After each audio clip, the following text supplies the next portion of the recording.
ಕಿರೀಟ ಉಂಟು ಮಗನೇ. ನೋಡು, ಇದು ಕಿರೀಟ ಯಾರಿಗೆ ಗೊತ್ತು ನನಗೆ. ಗುರುಗಳೇ, ಕಿರೀಟ ಕಿರೀಟ ಮಗನೇ, ಮೊನ್ನೆ ಹುಡುಕಿದ್ದಲ್ಲ. ಒಂದು ಪೆಟ್ಟಿಗೆ ಈಗ ಎಲ್ಲ ಉಳಿದಾಗಿದ್ದಾರೆ. ಎಲ್ಲ ಪೆಟ್ಟಿಗೆ ಮಾಡಲಿ ಕಿರೀಟ ಇಲ್ಲಕ್ಕೆ ಬೇಕಾಗಿ. ಹೌದು ಗುರುಗಳೇ. ಇನ್ನ ತಲೆಗೆ ಆಗಕ್ಕಿಲ್ಲ. ಒಮ್ಮೆ ಕೈಯಲ್ಲಿ ಮುಟ್ಟಬಹುದಾ? ಮಾಯಾಗಿಲ್ಲ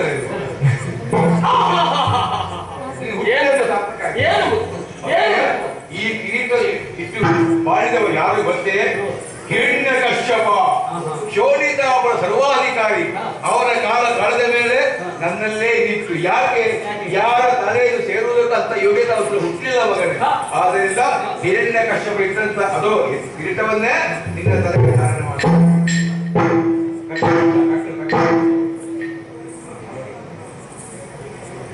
ಮಾತಾಡೋನೇ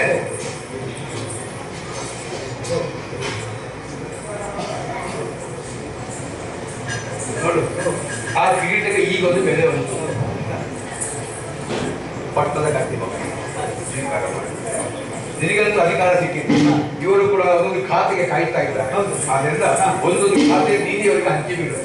ಮಂತ್ರಿ ಸೇನಾಧಿಪತಿಗಳು ನಿಮಗೆ ಒಂದೊಂದು ಖಾತೆಯನ್ನು ಕೊಟ್ಟಿದ್ದೇನೆ, ಹೋಗಿ ಶುಭವಾಗಿ. ಇವರಿಗೆ ಇತ್ತ ಹಂಚಿ ಕೊಟ್ಟು ಒಳ್ಳೆಯದು. ಅದಕ್ಕೆ ಜೀವನ ನೋಡಿ ಬಹಳ ನಿರೀಕ್ಷೆ ಇದ್ದವರ ಅದುವೇ ಸಿಕ್ಕಿತ್ತು. ಬೇಕಾದಷ್ಟು ನೀನನ್ನು ಸೇರಲಿ. ನಿಮಗೆ ಯಾವ ಯಾವ ಖಾತೆಯಲ್ಲಿ ಕೊಟ್ಟಿದ್ದೇವೋ ಅದನ್ನೇ ಬೆಳಗುತ್ತಾ ಮುಂದವನ್ನೇ ಮುಂದೆ ಹೋಗಿ.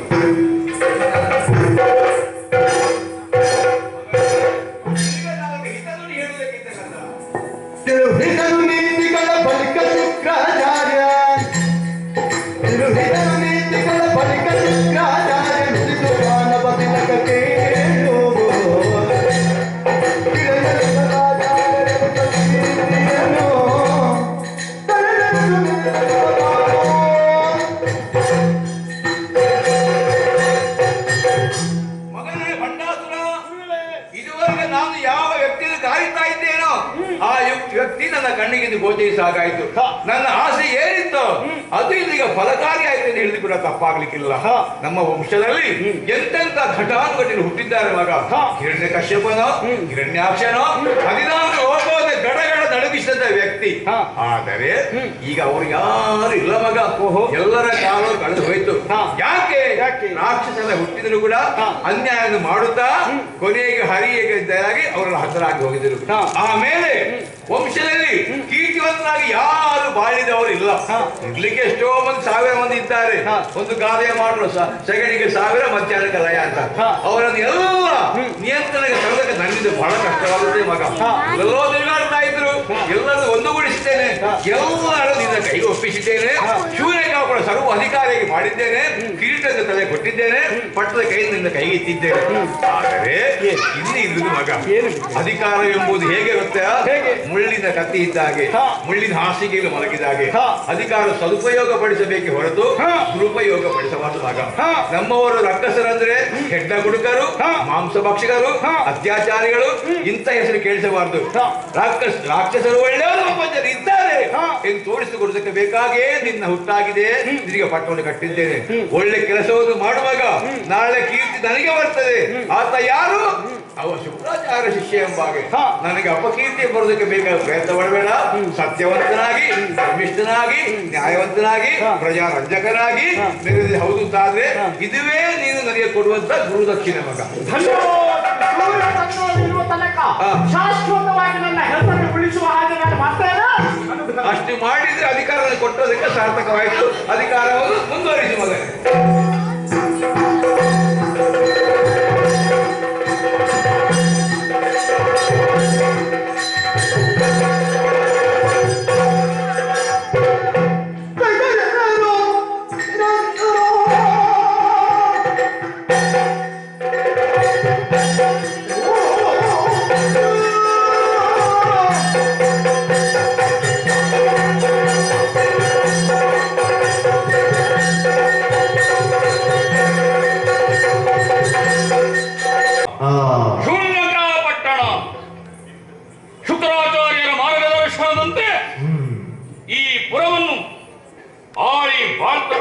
ಆಳುತ್ತಾ ಇದ್ದೇನೆ. ಎಲ್ಲೆಂದಲೂ ದೈತ್ಯ ಕುಲದವರು ರಕ್ಕಸ ಕುಲದವರು ಸ್ಥಾನಮಾನಗಳಿಲ್ಲದೆ ಅಲೆಯುತ್ತಿರುವವರನ್ನು ಕರೆತಂದು ಒಬ್ಬೊಬ್ಬರಿಗೆ ಒಂದೊಂದು ಉದ್ಯೋಗವನ್ನು ಕೊಟ್ಟಿದ್ದೇನೆ. ಆದರೆ ಕಿವಿ ಮಾತನ್ನು ಕೂಡ ಗುರುಗಳಾದಂತಹ ಶುಕ್ರಾಚಾರ್ಯರಾಡಿದ್ದಾರೆ. ಮಗನೇ ಭಂಡಾಸುರ, ನೀತಿ ತಪ್ಪದಿರು, ಧರ್ಮ ಮಾರ್ಗದಲ್ಲಿ ನಡೆ, ನುಡಿಯುವ ಮಾತು ಹಿತವಾಗಿರಬೇಕು ಅಂತ. ಹಾಗೆ ಬಹಳಷ್ಟು ಸಮಯಗಳು ಕಳೆದು ಹೋಯಿತು. ಪರಶಿವನ ಅನುಗ್ರಹ ನಮ್ಮ ಮೇಲೆ ಇದೆ. ಸದಾ ಕಾಲವು ನಿತ್ಯ ಆಚಾರ ವಿಚಾರಗಳನ್ನು, ಸಂಧ್ಯಾ ವಂದನೆಗಳನ್ನು ಎಡೆ ಬಿಡದೆ ಮಾಡುತ್ತಾ ಇದ್ದೇನೆ. ಏರಿದ ಕ್ಷಣ ಬಹಳಷ್ಟು ಮಂದಿಗಳು ಬೌರವರಿದ್ರು. ಯಾರು ನಾನು ಎಲ್ಲಿ?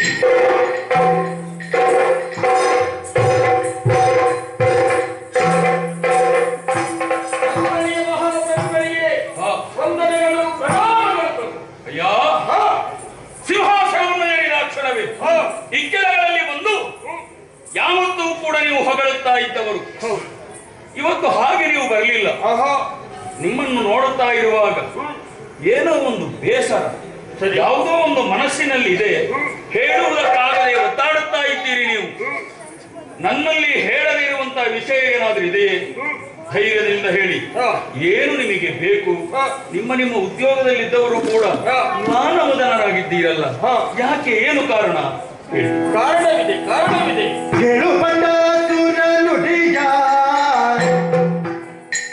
ಕೇಳು ಬಂಡಾಸುರ ನುಡಿಯ, ಸುವಿಶಾಲ ಕೀರ್ತಿಯುತ ದಾನವ ಕುಲ ಪರಿಯಾಗ.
ನೀವಿದ್ದಂತಹ ಖಾತೆಗಳನ್ನು ಸರಿಯಾಗಿ ನಿರ್ವಹಿಸುತ್ತಿದ್ದಂತಹ ಸಂದರ್ಭದಲ್ಲಿ ನಮ್ಮದಾದಂತಹ ಖಾತೆಗೆ ಮೊದಲಿಟ್ಟ ಬೇಡಿಕೆಯಂತೆ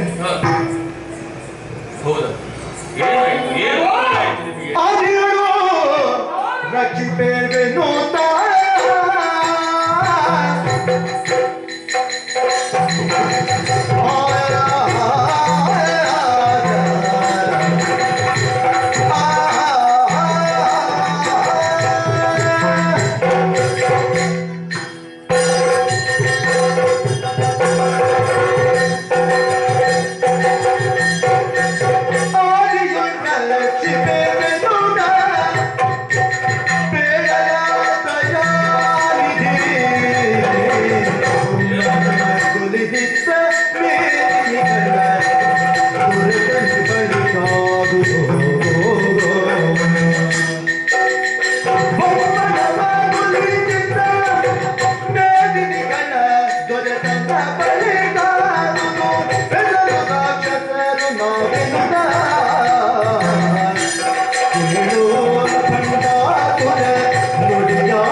ತಿಥಿ ಕುಲದಲ್ಲಿ ಹುಟ್ಟಿದವರು ಅದೆಷ್ಟೋ ಮಂದಿ, ಅಂತಹ ವೀರರು ಸಾಧನೆ ಮಾಡಿದವರು ಅನೇಕರು.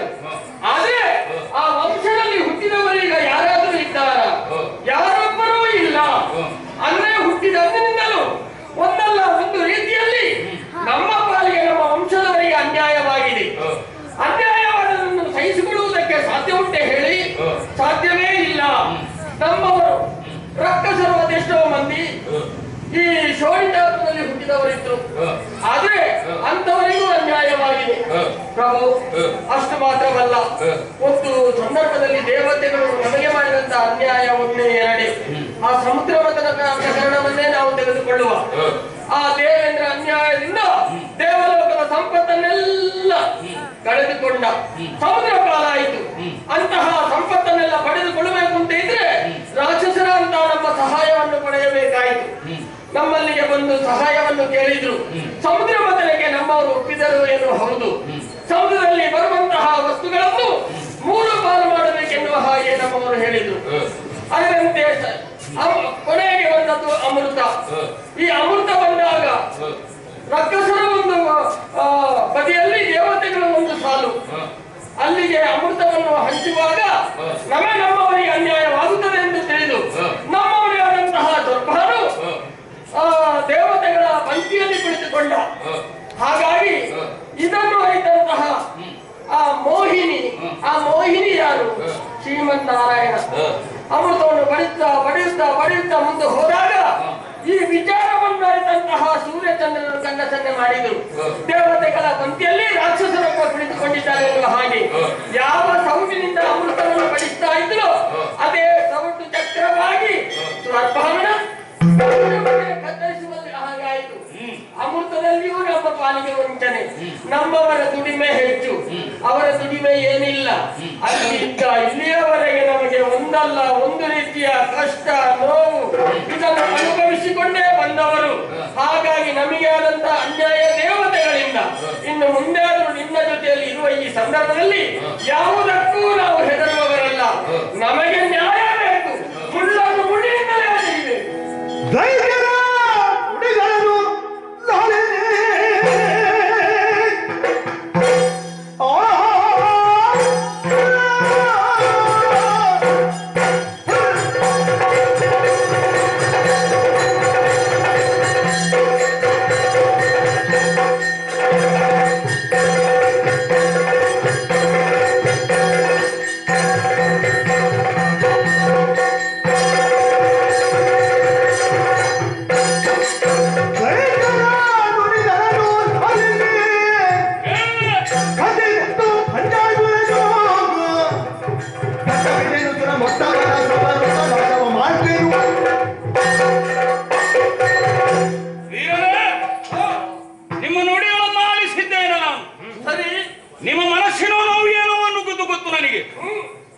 ಸಿಂಹಾಸನದಲ್ಲಿ ಸುಮ್ಮನೆ ಕುಳಿತಿದ್ದೇನೆ ಅಂತ ನೀವು ಭಾವಿಸಬೇಡಿ.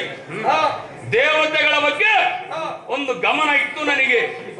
ಒಂದಲ್ಲ ಒಂದು ದಿವಸ ಸ್ವರ್ಗವನ್ನು ಸೇರಿ ಅದನ್ನು ನಮ್ಮದಾಗಿಸಿಕೊಳ್ಳಬೇಕು ಅಂತ. ಆದರೆ ಯಾರ ಬೆಂಬಲ ಸಿಗುತ್ತದೆ ಅಂತ ಗೊತ್ತಿರಲಿಲ್ಲ ನನಗೆ.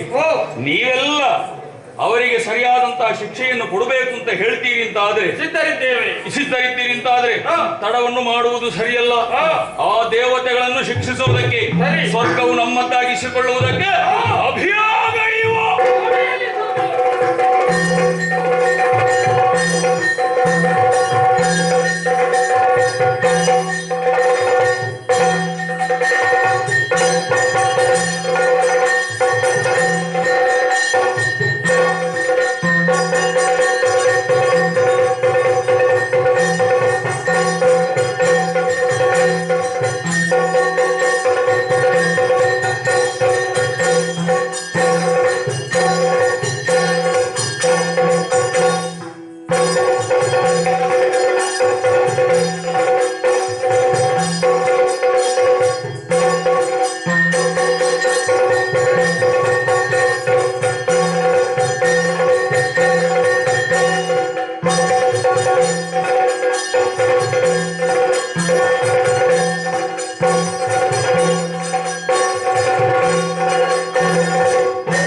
ನಾಲ್ಕದ ಮೇಲೆ ಅಡಿಯನ್ನು ಮಾಡಿದ್ದಾನೆ.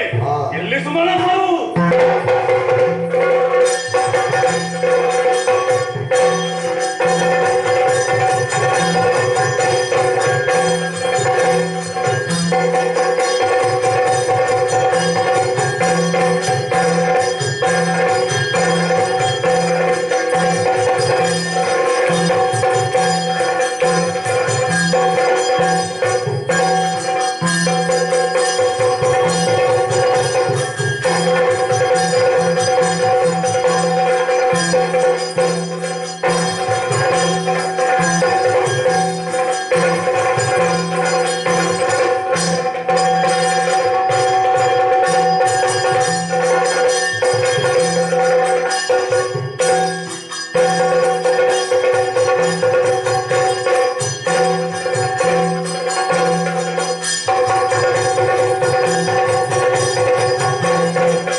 ಕೈಯಲ್ಲಿ ಕೈದುಗಳನ್ನು ಹಿಡಿದುಕೊಳ್ಳಿ, ನಡೆಯೋಣ ಕ್ಷೇತ್ರಕ್ಕೆ.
ಬಿಟ್ಟು ಕೊಡುವುದಿಲ್ಲ ಅಂತಾದ್ರೆ ನಾವು ಬಿಡುವುದಿಲ್ಲ. ಸಮರಕ್ಕೆ ಸಿದ್ಧರಾಗಿದ್ದೇವೆ.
ಯಾವುದೇ ವಸ್ತುವನ್ನು ಪಡೆಯಲು ಅದಕ್ಕೆ ಯೋಗ್ಯತೆ, ಭಾಗ್ಯ ಹಾಗೂ ಯೋಗ ಬೇಕು.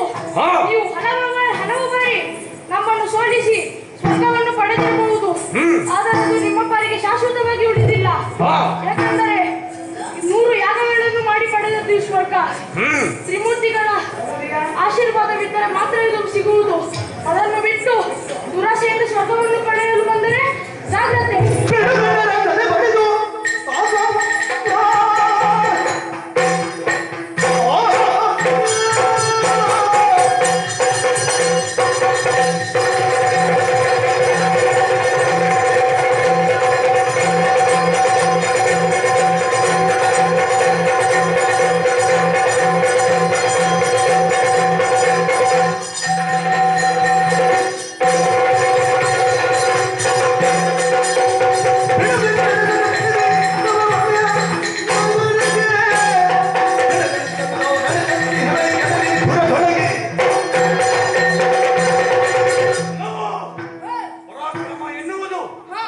ಒಬ್ಬನಿಗೆ ಮಾರಾಟವಾಗಿ ಹೋದ ಸೊತ್ತಲ್ಲ, ನನ್ನಲ್ಲೂ ಇದೆ ಎಂಬುದನ್ನು ತೋರಿಸುತ್ತೇನೆ. ಬಾ ಬಂದೆ.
ಇಲ್ಲ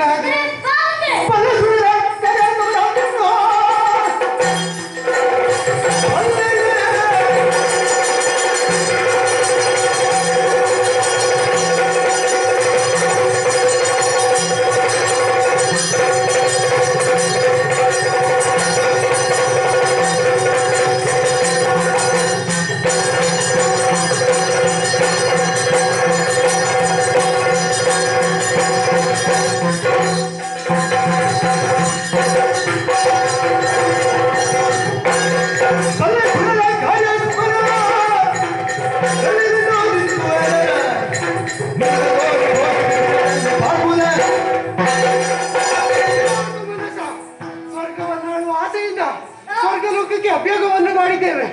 ಈಟವನ್ನು ಬಿಟ್ಟು ಕೊಡ್ತೀಯೋ ಇಲ್ಲ ನರಕಕ್ಕೆ ಹಾಕ್ತೀಯೋ?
ಭಂಡಾಸುರನೆನ್ನುವಂತಹ ನಾಮಧೇಯದಿಂದ ಮೆರೆದಾಡುತ್ತಾ ಇದ್ದೇನೆ. ಹೌದೇ?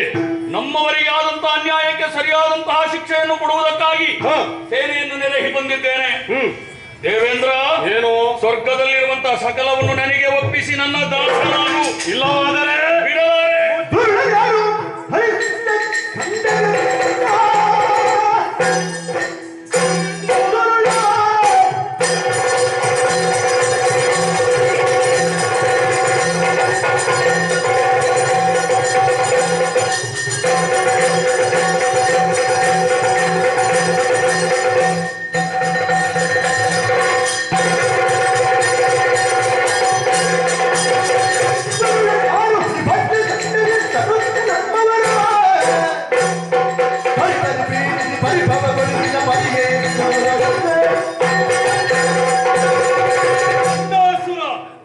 ಈ ಹಿಂದೆ ನಿನ್ನಂತೆ ಅದೆಷ್ಟೋ ಮಂದಿ ದೇವಲೋಕದ ಮೇಲೆ ದಾಳಿಯನ್ನು ಮಾಡಿದ್ದಾರೆ. ಕ್ಷಣಾರ್ಧದಲ್ಲಿ ದೇವಲೋಕದ ಪದವಿಯನ್ನು ಪಡೆದರೂ ಕೂಡ ಶಾಶ್ವತವಾಗಿ ಯಾರಿಗೂ ಇಲ್ಲಿ ಇರುವುದಕ್ಕೆ ಸಾಧ್ಯವಿಲ್ಲ. ಹಾಗಾಗಿ ನಿನ್ನಲ್ಲಿ ಹೇಳುತ್ತಿದ್ದೇನೆ, ಸಾರಿ ಸಾರಿ ಹೇಳುತ್ತಿದ್ದೇನೆ, ಬದುಕಬೇಕು. ನಿನ್ನನ್ನು ಬಿಡುವುದಿಲ್ಲ ನಾನು. ಯಾರು? ನಾನೇ. ನಿನ್ನನ್ನು ನಾನು ಬಿಟ್ಟೆ ಅಲ್ಲ.